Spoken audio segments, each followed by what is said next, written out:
Alright guys, back again here with part 2. Something I forgot to mention last time. Don't spam my inbox for asking stuff for trade, because it's not yet. I'll make a trade video if I would decide if I want to trade this stuff. Or I'll post on Pojo or eBay or something, some other site, something like that. So, just save yourself the effort. So the stuff's not for trade yet, so don't ask. Don't fill my inbox with this stuff. Anyway, let me get back to these things real quick. Evil Swarm, Sraig's Valve or whatever. 4-star Wing Beast, 1850 defense. Target one face-up card your opponent controls and return to the hand. This thing's okay. Would have been pretty good if it had 1950 defense, as it could survive Thunder King or something like that. But at 1850, it's not quite as good.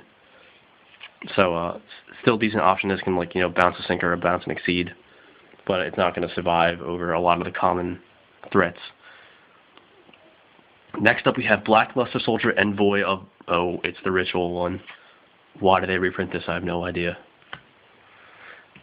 Funny story. I saw on Duel Network, someone was trying to ritual summon BLS Envoy with the Blackluster Ritual spell. I saw a screen cap of it, and I just laughed. This guy's like, oh, I'm running the wrong Blackluster Soldier in my deck, and I'm like, no. No, you're not. Alright, Ivagishki Leva Anima, 8-star Ritual Monster, 2700 attack. When this guy declares an attack, you can draw a card and reveal it. And if it's a Gishki monster, you can look at one card in your opponent's hand. So, pretty cool effect, as you can essentially just draw cards off of him attacking, and then look in your opponent's hand, just see what they have coming. So this guy, since Gustkraken went to 1, the Gishki ritual options kind of went down. So until they get their level 10 guy in Zeal Gigas, this guy and Soul Ogre as the level 8s is probably the best option right now. So he's decent. Chimera Tech Overdragon. This thing used to be a really hot card back in GX days, when people ran Trip Cyber Dragon, Dekoichi, stuff like that, and then this guy with the Overload Fusion. And they just make him huge, and he'd be like a finisher in the deck, make him 3500 attack everything. Not really played as much anymore, as all the stuff got taken off the ban list, and still no one plays it. But still a really dangerous card, really good option. You should have to be really careful about running Cyber Dragon and other machines because of Chimera Tech Fortress Dragon, as that's a really popular side deck card against machines. So, yeah, just watch out for that. Still pretty decent reprint there. Gem Knight Zirconia. 2900 attack, Rock Fusion. So you just need a Gem Knight monster and one Rock type monster. No effect. You think this guy wouldn't be all that great because it doesn't have an effect, but this thing is actually really key to the deck, as you are allowed to fuse off Obsidian, Gem Armadillo, Gem Knight Lazuli when we get her, Gem Turtle, some of the other rock monsters that the deck runs. So this kind of completes the fusion cycle. So you get your Citrine, your Prismora, your other guys, and then this guy is the last guy they need. So you can use it with Armadillo, who's the Stratos. And 2900 attack is pretty beefy, as it gets over a lot of stuff. So actually, he's really good for the deck, even though he has no effect. It also works nice with some other cards that are coming up. So 2900 attack, beefy Gem Knight, Rock. There's your Rock Fusion guys. Gem Knight's been waiting for this thing forever. Next up, I'm not going to explain what this guy is. You already know him. Number 39 Utopia. Yuma's ace monster in the anime. This thing's been reprinted about 10 times in the past year, out of all the starter decks, battle pack, just a ton. And now he's in the dual terminal too. All this is probably it's kind of maybe the rarity everyone wants, because it's dual terminal and it's probably the hardest to get. So even after all the reprints of Utopia, this is still a really cool reprint for the dual terminal. Alright, money card number 1 out of this set. Lava Volchain, rank 4, Sea Serpent Fire, 1800 attack. Once per turn, you can detach one material from this card to get one of the effects. Send one card from your deck to the graveyard, or choose one monster card from your deck and place on top of your deck. So either he's a Foolish Burial, that sends any card you want to, or he fixes your draw, kind of like the Gishki strategy or the Lala strategy, sending cards to the graveyard. So this guy essentially like replaces Foolish Burial in a lot of decks, as it can send any card. So even like Gem Knights or Gishkis or whatever really love this guy because they can send Gem Knight Fusion or the Gishki Ritual to the graveyard and then get the effects based off that. Or just, send the monster, summon the monster, it's like a wolf, or one of the levels. So, Phil's Graveyard, this guy is really good for rank 4s, and one of the two cards in this set that everyone wants, because it's like a semi-stable Exceed. The other one is Die Gusto Emerald, another rank 4 with 1800 attack, and 2 level 4 monsters. Once per turn, you can detach one material from this guy to activate one of the effects. Target one monster in your graveyard, target 3 monsters in graveyard, shuffle them to your deck, and then draw a card, so it's either a mini Pot of Avarice, or you can target one non-effect monster in graveyard and special summon the target. The Pot of Avarice effect is, like, the best one, as that's what people use it for, is to, like, just get things back, and then get the D1 off it. So that makes him really good, and then the sort of the bonus is the special summon one non-effect monster. Gem Knights really love this. As I saw, like, Zirconia has no effect, Gem Knight Pearl has no effect. They run all the normal monsters, and stuff like, like Gaia Knight, the level 6 Syncro guy has no effect. Stuff like that people run. Sabersaurus. Normals are kind of the thing now, and this thing is the other card out of here that people want, as it's another semi-staple for the extra deck at rank 4.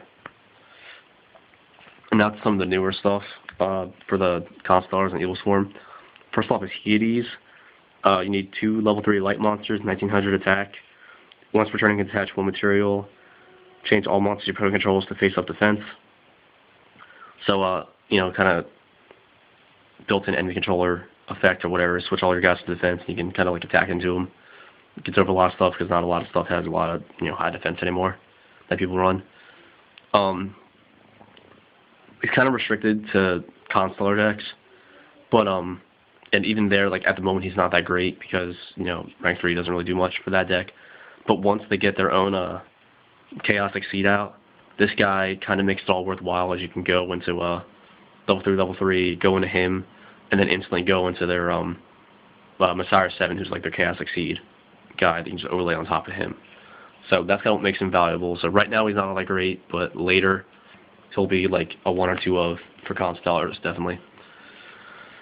And then Constellar Pleiades. This guy is insane. He's probably one of the best rank 5 monsters. You need 2 level 5 light monsters. Once per turn, during either player's turn, you can detach one material from this guy to target one card on the field and return it to your hand. 2500 attack, so he's pretty big.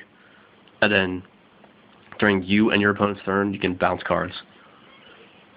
It's just such a good thing as it stops a lot of things. So you can either push for an attack, like bounce their spell trap card, bounce their monster, or then disrupt your opponent's plays. If they try to summon something, you just bounce it right back. This guy is insanely good. He's good now. He'll be even better later when some of the more of the Constellar support comes out. So definitely watch out for this guy later. And then once Messiah 7 comes out, he gets that much better as you can overlay Messiah on top of him.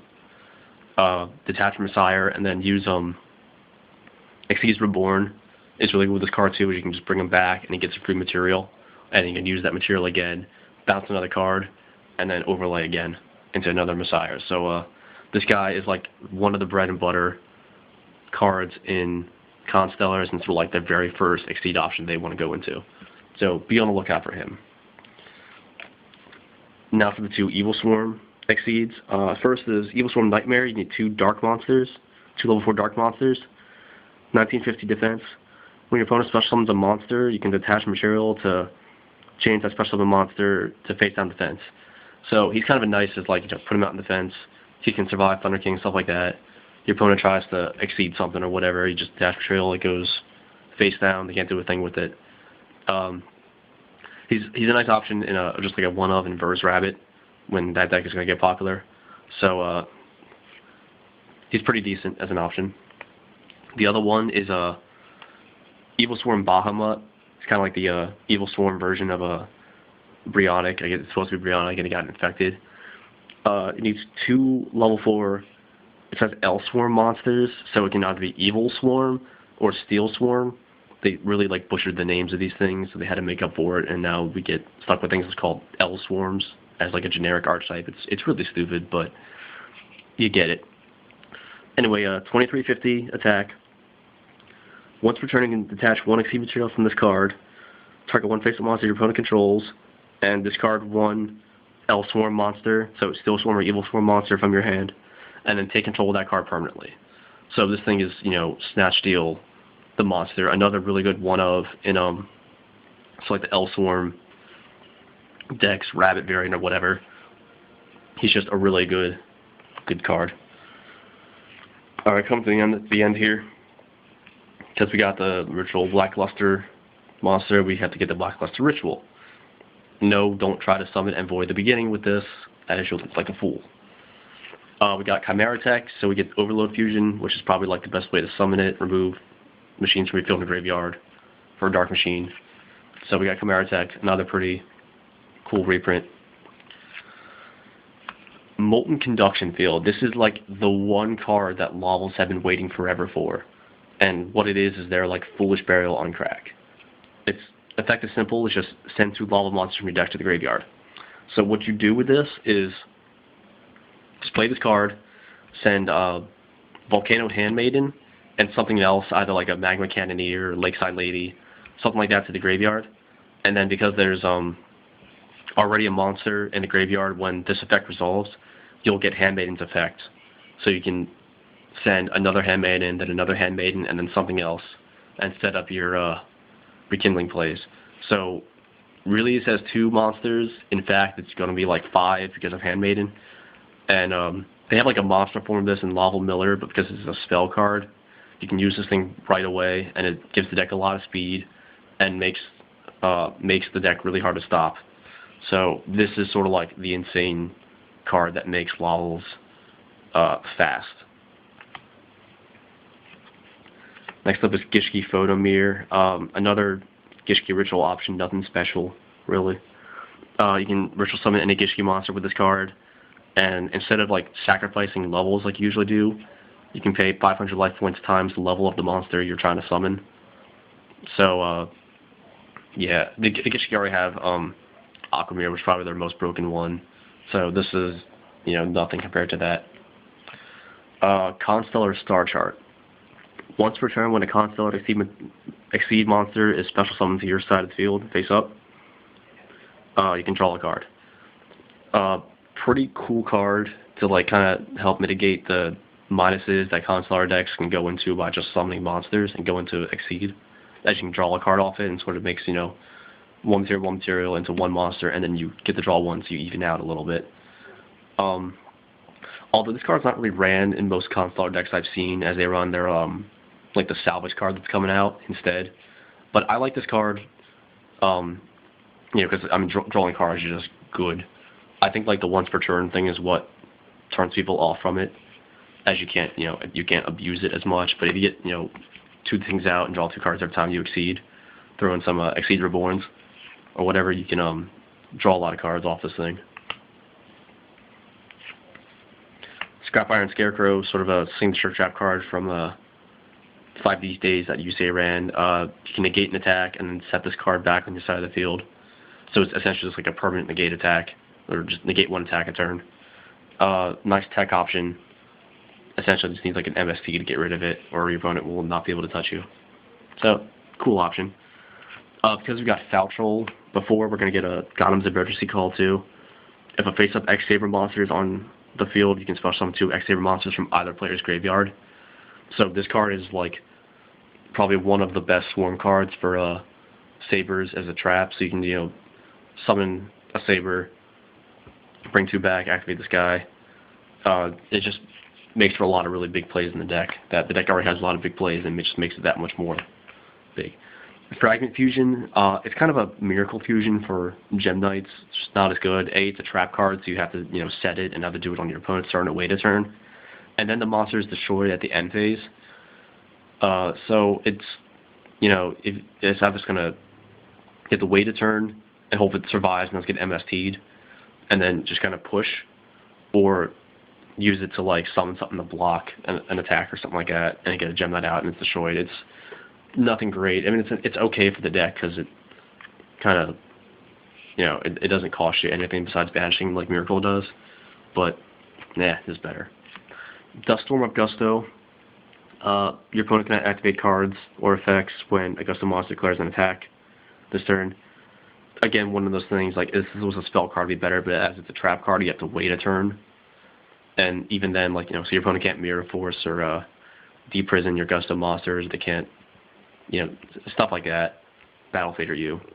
So it's pretty subpar for Gusto decks that don't really rely that much on attacking, I guess. And then last, Infestation Infection. Continue with Trap card. Once returning, you can shuffle one Elseworm monster from your hand or face up on your field to the deck, and then add one Elseworm monster from your deck to your hand. So kind of, you know, fix your monsters or whatever in your hand. So if you draw something you don't want, like a heliotrope, put it back in your deck. Get something you do want, and then you can rescue Rabbit out of the heliotropes later. Unfortunately, it's not really good in either Steel Swarms or Evil Swarms. As Steel Swarms, this thing conflicts with Scout, and then Evil Swarms, it's just not that great. It's just a theme card trader. It's a trap card. It's whatever. But still, it's support, I guess. Anyway, guys, thanks for watching the vid. That's Dual Terminal 7A. So hopefully another 3 months we'll get 7B and get the rest of the support cards for this. But then I think that's probably the last Dual Terminal set, which makes me pretty sad. But hope you guys enjoyed it. And peace out, YouTube.